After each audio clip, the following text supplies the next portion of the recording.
She stood at the altar in a dress worth more than most people's cars, staring into the eyes of the kindest man she'd ever deceived. Detective Marcus Chen had no idea that the woman he was about to marry had already planned her escape route. The question wasn't if she would betray him, but when, and what would it cost him when he finally discovered the truth. 6 months earlier, Vanessa Drake was running out of options. The Miami Beach penthouse, the designer wardrobe, the champagne lifestyle built on credit card fraud and investment scams were all crumbling. Her latest con, a cryptocurrency scheme that built elderly investors out of $200,000, was getting too hot. She needed insurance. She needed protection. She needed someone who would never suspect her, someone whose badge could shield her from the consequences of her own greed. That's when she met Marcus at a charity gala she'd crashed. He was everything she wasn't: honest, genuine, devoted to serving his community. He volunteered at youth centers, coached Little League, and actually believed in justice. He was handsome in an understated way, with kind eyes that had seen too much pain but still chose to see the good in people. He was perfect, not for love, but for survival.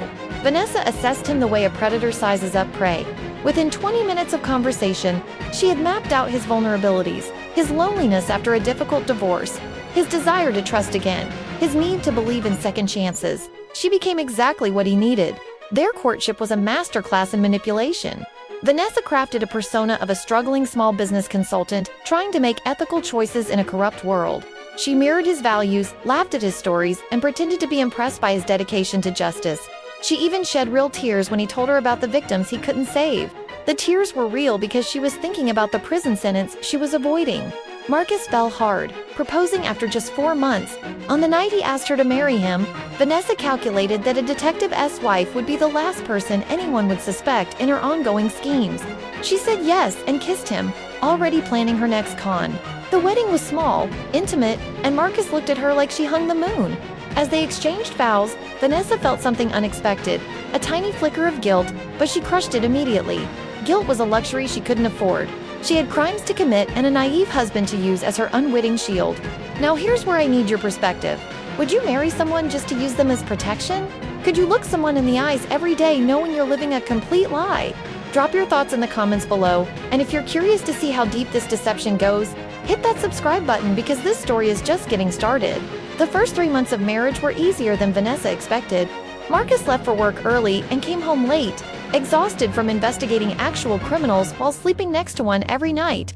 She played the supportive wife perfectly, preparing meals, asking about his day, and pretending to care about the cases that troubled him. Meanwhile, she was back in business. She started small, running phishing schemes and identity theft operations from the home office Marcus had set up for her. Supposed consulting business, she was careful, routing everything through VPNs and encrypted networks. But Vanessa's greed always demanded more. She reconnected with her old partner, a slick con artist named Dimitri, who specialized in real estate fraud. Together, they targeted a retired couple in Coral Gables, convincing them to invest in a non-existent beachfront development. The scam was elegant: fake architectural renderings, forged permits, even a staged construction site visit with paid actors. The couple handed over $350,000, their entire retirement savings. Vanessa felt nothing as she watched them sign the papers, their hands shaking with excitement about their future. That night, she went home and made love to her detective husband, the weight of her latest betrayal as light as air. But Marcus was starting to notice inconsistencies. He asked about her consulting clients, but could never remember their names when she mentioned them. He wondered why she never took calls in front of him. One evening, he casually asked to see her business license, claiming he wanted to frame it for her office. Vanessa deflected with tears, saying his questions made her feel like a suspect instead of a wife. Marcus apologized immediately, holding her as she faked sobs against his chest. She felt his guilt radiate through his embrace, and she knew she still had him, but she also knew she was running out of time. The turning point came on a Tuesday morning. Marcus left his laptop open on the kitchen counter, logged into the police database. Vanessa knew she shouldn't look, but curiosity and paranoia won. She scrolled through active investigations and her blood turned to ice. There it was, a task force investigating a series of financial crimes, including the cryptocurrency scheme she'd run and the real estate fraud. They didn't have names yet, but they had patterns, digital footprints, and they were closing in. Even worse, she saw Marcus's name listed as a consulting detective on the task force. He was helping hunt her down and didn't even know it. Vanessa's mind raced through scenarios. She could run, disappear into a new identity like she'd done twice before. But that would require money she'd already spent on maintaining her lifestyle. She could frame Dmitri, but he knew too much, and would burn her the moment he sensed betrayal. Then a darker thought crystallized. She could use Marcus more directly. What if she fed him false leads? What if she pointed his investigation away from herself and toward convenient scapegoats? She realized her marriage wasn't just a shield anymore. It was a weapon, and she had to decide right now, how far was she willing to go to avoid capture? Think about that for a second. If you were trapped by your own lies, would you drag an innocent person deeper into your web just to save yourself? What would you do? Let me know in the comments. And make sure you resubscribed, because what happens next will test everything you think you know about loyalty and survival. Vanessa began her most dangerous game yet. She started casually mentioning names during dinner conversations, people she claimed were behaving suspiciously in her supposed consulting work. She described meetings that never happened with individuals who matched profiles in Marcus's investigation. She was essentially writing his reports for him, steering the task force toward dead ends and innocent parties. Marcus, trusting his wife completely, passed these tips to his colleagues. Vanessa watched him work late into the night, knowing every hour he spent chasing her false leads was an hour she remained free. But Marcus wasn't just a kind man, he was a brilliant detective, and Vanessa had underestimated him.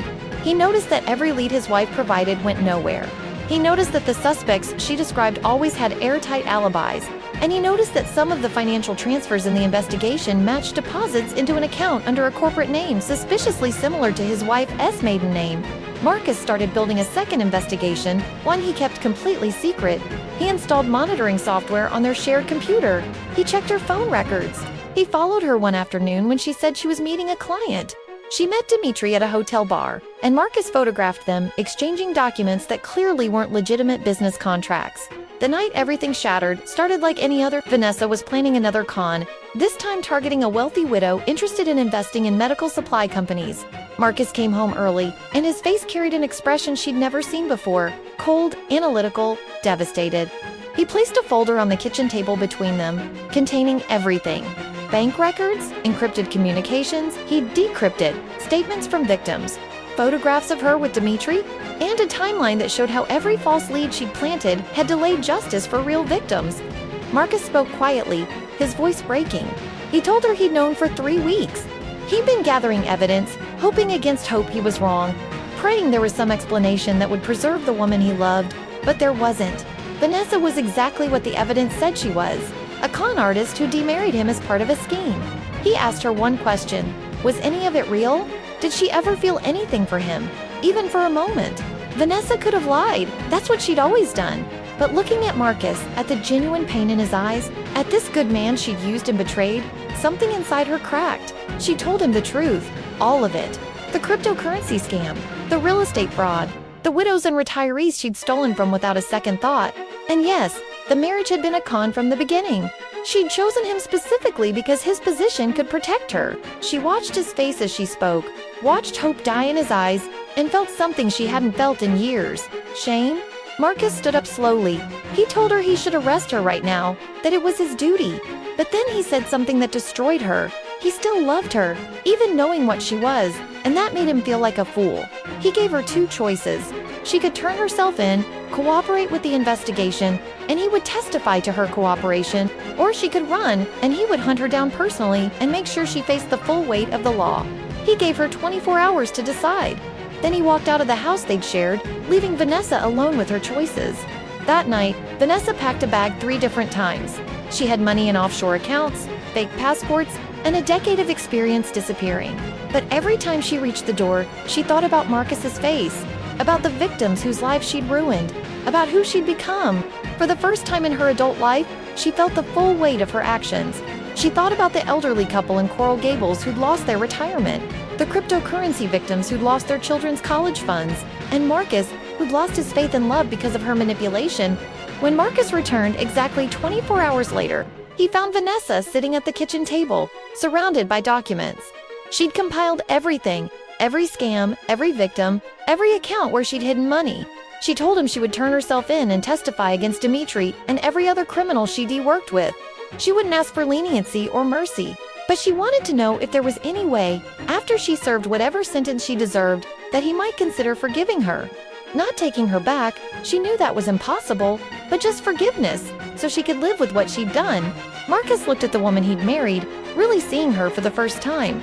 He saw the con artist, yes, but he also saw something else. A person capable of change, maybe? He told her that forgiveness wasn't something he could promise, but it was something he believed in. Then he called his captain and stayed with her until the squad cars arrived. As they placed handcuffs on Vanessa's wrists, she looked back at Marcus one last time. He wasn't crying, but his eyes held something she never thought she'd receive from him. Respect. Not for who she'd been, but for the choice she'd finally made. So here's where we close the loop. Back to that question we started with. When would Vanessa betray Marcus? And what would it cost him? The answer turned out to be more complex than anyone could have predicted. She betrayed him from the beginning, but the cost wasn't his career or his safety. It was his ability to trust, to believe in love, to see the good in people without suspicion. And that was a price far higher than any con could steal.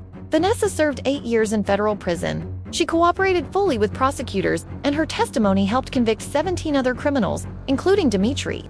Every penny she stole was returned to victims with interest paid from her prison wages. Marcus never visited her, but he sent one letter, 5 years into her sentence. It said simply, "I forgive you, not because you earned it, but because holding on to anger was costing me the future you already stole from me." When Vanessa was released, she moved to a small town in Montana and got a job in a bookstore.